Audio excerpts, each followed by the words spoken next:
Today we are discussing the Enneagram with Russ Hudson, a best-selling author as well. He is co-founder of the Enneagram Institute in New York, and we're doing this on behalf of the Professional Enneagram Association of Canada.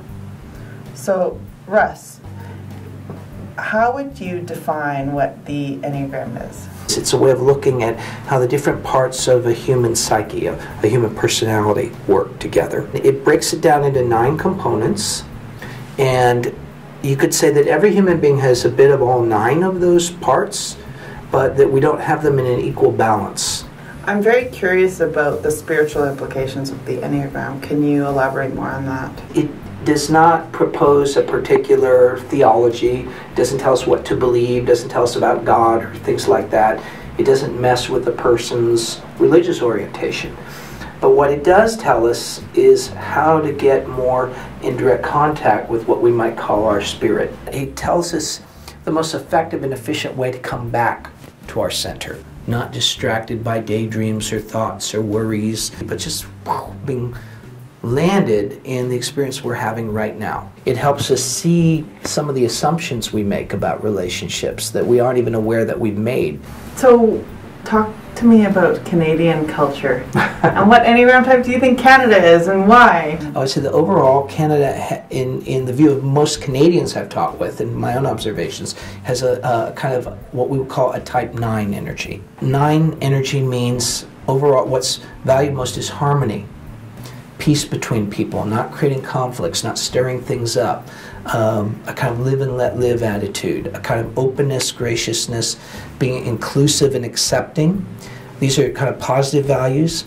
The downside of the 9 energy is a tendency to sort of not deal with our anger till it gets really big. Part of being a 9 is being kind of humble, and I think Canadians as a culture tend to be kind of humble. At the same time as I notice Canadians are very proud of being Canadians. But there's this way of sort of really owning this contribution of being spacious, being gracious, having this live and let live attitude, being having the ability to embrace different perspectives and find common ground. But also, the Enneagram suggests that one of the other type energies will facilitate the growth. And for the 9, it's the energy of type 3. Which is basically being willing to shine, being willing to develop one's capacities and use them in the world. So what lessons learned would you like to share with us?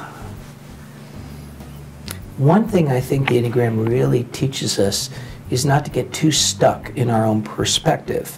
The other thing is to not get too hung up on the issue of running around typing everybody, which is great fun. It's like having a new toy. You know, you got this new toy, you want to play with it. Oh, this person's that, this person's that, this person's that. Which is fine, except it tends to annoy people. Yeah. and we don't always know. We're giving educated guesses. I think it's really important to keep coming back to the recognition that the first and main thing we want to do is be aware of our own bias as a type, as a certain kind of pattern, and to keep using the Enneagram to see through that. The Enneagram community as a whole, how do you think it needs to evolve? Well, I see that the Enneagram community needs to come to a more coherent vision about what we have to contribute. But I think the more that we're kind of plugging in with other communities that have similar values, similar goals in life, the more powerful it will be. The Enneagram, I really believe in my heart that it's here to help us find another way to connect with each other as human beings for mutual benefit and to solve the very big problems that we face. I have some friends who are very interested, for instance, in hooking up, let's say, the consciousness community with the activist community. And the idea being that, you know, the conscious community is great in getting balanced and present and grounded, but then, okay, what are you going to do to help the situation of humanity?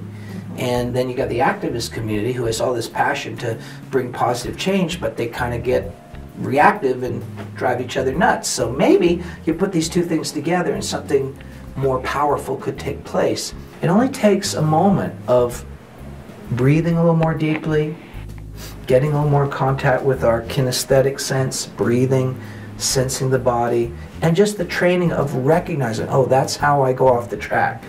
could suddenly save the day. Let's talk about how this work is applied to companies and to business. The things that I've seen it work best in are coaching and leadership development, and I don't mean only for the top executives, but to develop capacities of leadership, throughout an organization.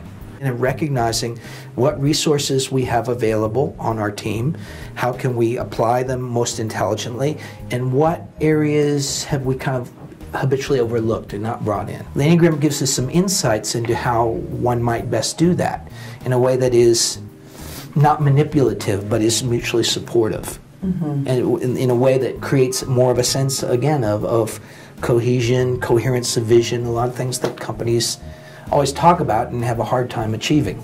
So PEAC's vision is to have all Canadians experience the freedom that the Enneagram can provide. So Russ, on behalf of our not-for-profit, thank you for taking the time. Thank you. And for supporting our work. Yeah. And growing it with us.